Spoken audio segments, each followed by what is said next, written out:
ముద్రగడ పద్మనాభం కాపు జాతి నాయకుడు. అది ఒకప్పుడు. కానీ నేడు ఆయన అసంబద్ధమైన అనాలోచితమైన రాజకీయ నిర్ణయాలతో కులభ్రష్టుడయ్యారు. అసలు ఒక నాయకుడు అనేవాడికి ఏ అవలక్షణాలైతే ఉండకూడదో అన్ని అవలక్షణాలను పుడికి పుచ్చుకుని నాయకత్వం అనే పదానికే మాయని మచ్చ తీసుకువచ్చారు ముద్రగడ పద్మనాభం. అమాయకులైన కాపు యువకుల ఎమోషన్స్తో ఆడుకుంటూ తన స్వార్థం కోసం చాలా వరకు ఉద్యమాలు ముద్రగడ చేశారనే అపవాదు ఆయన మీద ఉంది. తన కులంలో తనకు మించి మరొక వ్యక్తి ఎదుగుతూ ఉంటే అస్సలు సహించలేని మనస్తత్వం ముద్రగడ గారిది.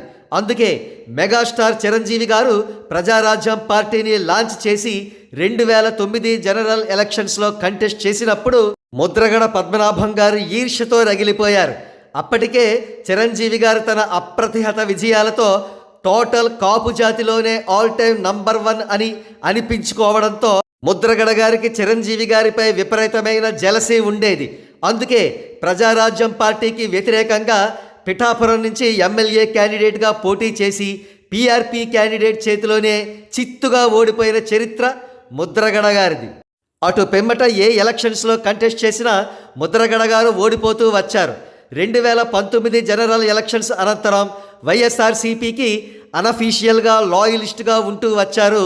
జనసేనాని పవన్ కళ్యాణ్కు వ్యతిరేకంగా లెటర్స్ వ్రాస్తూ ఉండేవారు. కాగా అతి త్వరలో 2024 జనరల్ ఎలక్షన్స్ జరగనున్న నేపథ్యంలో వైఎస్ఆర్సీపీ కోవర్టుగా జనసేనలోకి ఎంటర్ అవుదామని ముద్రగడ గారు చూశారు. అయితే పవన్ కళ్యాణ్ గారి ముందు ఆయన పప్పులొడకలేదు. ఇటీవలి కాలంలో అపరచాణిక్యుడిలా రాజకీయాల్లో ముందుకు దూసుకుపోతున్న పవన్ కళ్యాణ్ గారు ముద్రగడ కుయుక్తులను ముందుగానే పసిగట్టి ఆయనను జనసేన పార్టీలోకి ఆహ్వానించలేదు. చివరకు గత్యంతరం లేక ముద్రగడ పద్మనాభం గారు వైఎస్ఆర్సీపీ పార్టీలో అఫీషియల్గా చేరబోతున్నారు. పవన్ కళ్యాణ్ గారు పిఠాపురం నుండి ఎమ్మెల్యే క్యాండిడేట్గా కంటెస్ట్ చేయబోతున్నారనే వార్తలు వస్తున్న నేపథ్యంలో ముద్రగడ పద్మనాభం గారు అచ్చం ఒక బలి పశువులా ఆయనకు వ్యతిరేకంగా వైఎస్ఆర్సీపీ తరఫున పోటీ చేయబోతున్నారు. ప్రస్తుతం గ్రౌండ్ లెవెల్లో ఉన్న ట్రెండ్స్ను గమనిస్తూ ఉంటే ముద్రగడ గారికి అసలు డిపాజిట్స్ అయినా వస్తాయా అనే అనుమానాలు చాలామందిలో కలుగుతున్నాయి.